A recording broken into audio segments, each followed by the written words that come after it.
Hey there, it's Dusty Thunder with another Reddit story for you. This one is, I am afraid that me and my husband may have caused an eating disorder in our daughters. I've already been warned that this one's going to piss me off because it involves kids. So, cool.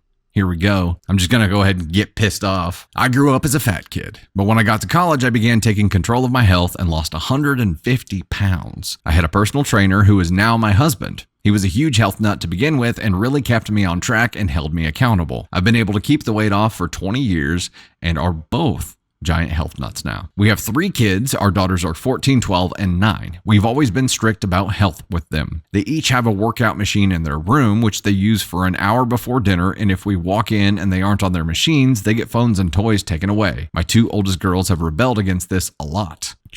We'll go ahead and do this now. We also have been really strict with nutrition. We've never had anything but fruits, veggies, and lean meats in our home, not even bread. At birthday parties, we took them home as soon as the cake and pizza came out. Never took them trick-or-treating for Halloween. Had teachers send them to different rooms when they had class parties filled with food. Told their friends' parents not to feed them junk. I'll admit we definitely sheltered them from junk food in a fear they'd grow up unhealthy. People thought we were ridiculous for the way we raised our kids, and we were warned about them having eating disorders, but thought we were doing what was best and everyone was being ridiculous. Everyone else, I assume. 3 months ago, we found out that our oldest daughters, who go to the same middle school, were sneaking food at vending machines from school with their allowance cash. My husband found out about this from hearing snacks in their backpacks and had a long talk with them about the dangers of eating those snacks, and he took the snacks and their money. I heard him talking to them, and he was gentle and all about it, but both girls ended up in tears. Recently, we got a call from our 12-year-old daughter's school counselor. Apparently, she had been chewing up her food and then spitting it out, and making herself throw up in the bathroom when she ate lunch. They also talked to my 14-year-old, who said that lately she has been skipping breakfast and lunch a few times a week for the past couple of years because she was scared we would be mad at her when she ate. Jesus.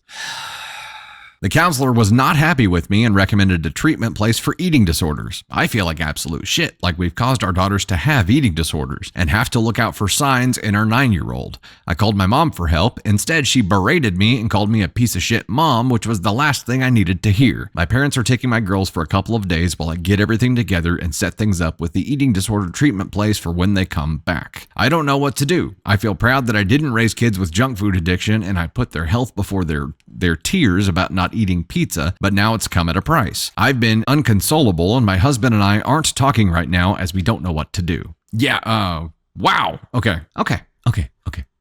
So there's another comment in here where OP agreed, or someone agreed with OP, and OP commented and said, "See, thank you, someone who can see my side of things. At least my kids aren't at a risk for diabetes and high blood pressure like a lot of kids these days."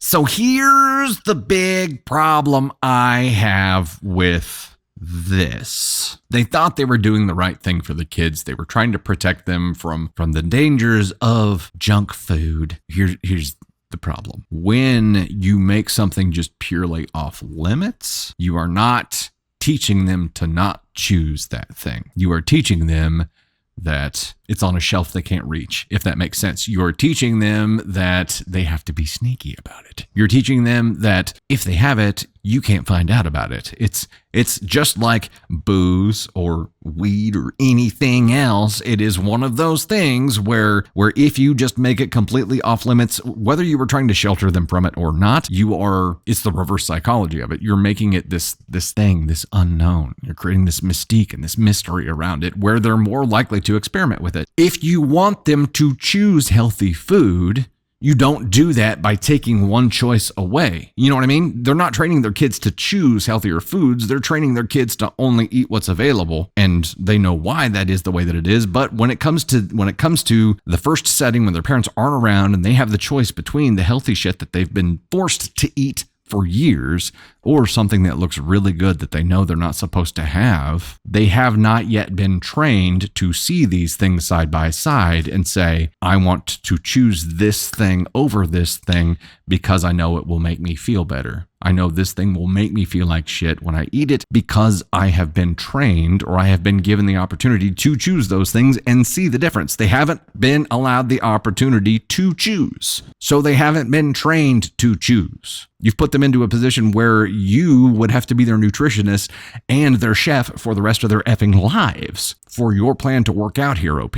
That's the big, like, I know that they thought they were doing the right thing. They thought they were trying to do something, a service to their children and choose right for them and teach them that the healthy food is the way to go. My point here is that, yes, there are other issues and we will definitely get to them. But my point here is that you're not teaching them to choose. You're just controlling them. There is a big difference between teaching someone to make the right choice and making the choice for them. You haven't taught them jack shit, except to be sneaky. Yeah, education is one thing. This is control over everything. I mean, it's not just food either. It is forcing them to work out before they come to dinner. Like the amount of physical control that they have on these kids sounds super abusive. And I think it's going to be a bigger issue than the school counselor calling saying that, hey, you're going to have to get your kid treatment for an eating disorder. A court is going to look at this and say, you've abused your children, forcing them to work out for an hour every night before they're allowed to come to dinner. And if they don't, they get their shit taken away, controlling them the way that they did. This is not going to end well. I don't know. I don't understand how parents went into this thinking that this was the right thing to do for their kids and then kept it up for this long. I mean, kids are 14, 12, and 9. So for 14 years, they've been keeping this up. And I understand OP has had issues, and that's why she did what she did. But OP always had the choice. This is not going to be an easy fix. And this was not a choice that was made because it was truly the right thing for the kids. It was made out of fear. Making choices out of fear is never the right move. And I think that something you learn as a parent, and you can't learn until you walk through that fire, is treating your kids to recognize and make the choice is the thing that you need to work on. Taking things away from them, making things off limits for them in the very beginning, maybe, but at some point you have to put both things in front of them and say, okay, which would you choose if we weren't around? And why? And here's what this choice will do, and here's what this choice will do. It's still your choice. It's going to be your choice. Their 14-year-old is going to be an independent adult in just a few years, and she's going to be out there making all the choices on her own, and she is lacking the education right now. My gut here is like, yeah, this is an automatic ask on one offense. That's what my gut says. I know they say they were doing the right thing for the kids, or they thought they were doing the right thing for the kids. But for 14 years, you've had 14 years to figure out that this isn't the right choice. You were right, Candy Thunder. It did piss me off. This is rough. And this is going to cause them lifelong problems. And the trauma that they were going to take from this is going to inevitably trickle down to their children and cause them lifelong problems as well.